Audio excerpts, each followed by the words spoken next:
Umesh Revankar, MD of the company now. Mr. Revankar, good morning. So, with the kind of monsoon predicted, a second normal in a row, do you expect a lot of pickup going forward in terms of disbursements, in terms of overall income and profitability? Yeah, good morning. We do really expect a good pickup. Back-to-back good monsoon is always good. This is what happened in 2009 and 10, and we had a very good pickup in 11 and 12. The Indian economy was booming.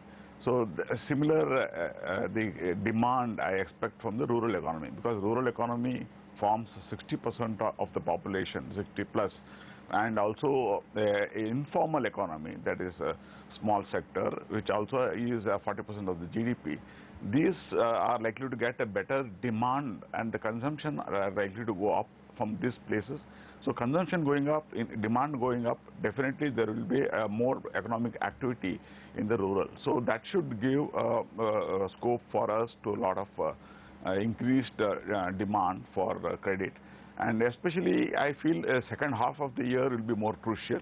First half of the year, yes, it will be good, but the demand pickup will take some time. And we are witnessing that the winter crop, that is wheat and other fruits in the northern belt and central India, is quite robust. And the robust output of the winter crop, Rabi crop, is really helping the rural economy by having a higher income.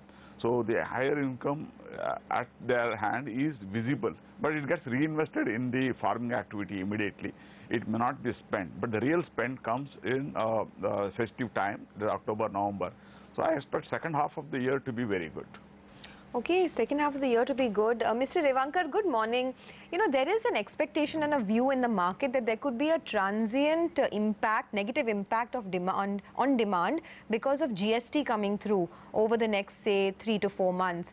Is that something that you would expect as well?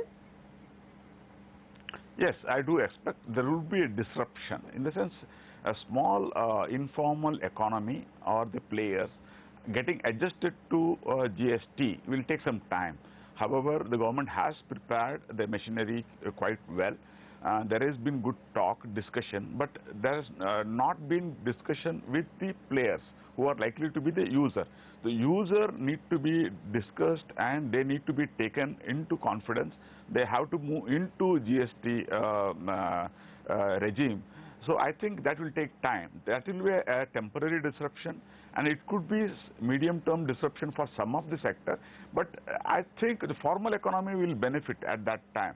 When I say formal economy, the larger units, manufacturing units who are more organized, who are already in the system, so they will get benefit. So I think there will be some benefit accruing to formal economy in a bigger way, and the smaller players will have some kind of a disruption, but they'll catch up. So it is a matter of time. And I think any big change in the tax laws, this is bound to happen.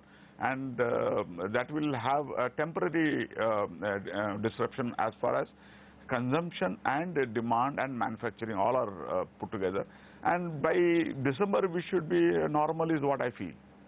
Okay, by December, it should be normal. A word on asset quality as well, Mr. Revankar, because, we've seen a bit of a worsening of asset quality over the last 4 quarters gradually. Last quarter in particular was quite bad. See, this NPL formation, especially on the gross, it happens because of various factors. Now, we have moved into 120 days in the last quarter. Plus, we have seen the demonetization impact in the third and fourth quarter. So, in the fourth quarter, it is slowly, we are going out of a demonetization impact. The impact was visible for us in the third quarter, and fourth quarter it is slowly waning.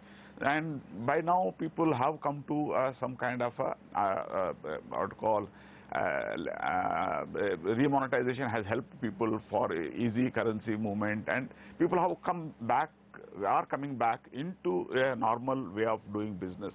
So because of that, there is an elevated level of gross NPL. It should not really worry us. It is only delayed payment. Delayed payment do not worry us. unlike these sticky bad loans, these are all only delayed payments, and I feel I'm very confident that next 2 quarters or 3 quarters we should be able to get over it, and we are getting into 90 days. That's the last hurdle. We are getting into 90 days in the last quarter, and after that it should become a very comfortable situation for us, because we can be really able to progress from then onwards. Okay, before we run out of time, you had mentioned at the start of the interview that there is an increased demand for credit that you're noticing, especially in the rural market. Can you tell us exactly in which pocket, whether it's in light commercial vehicles, or are you seeing it in passenger vehicles, heavy and medium commercial? Where do you see the fastest growth from here on? See, the fastest growth as far as volume is concerned, it is on the construction equipment, especially earth-moving activities like dumper and backhoe loaders and excavators. We are seeing increased demand, and the LCVs are again demand again in the northern belt. So what is happening is the used vehicle demand is going up in the northern and central belt because of increased economic activity in the rural belt on the farming and agri activities. So that is yet to become a proper demand in the formal economy.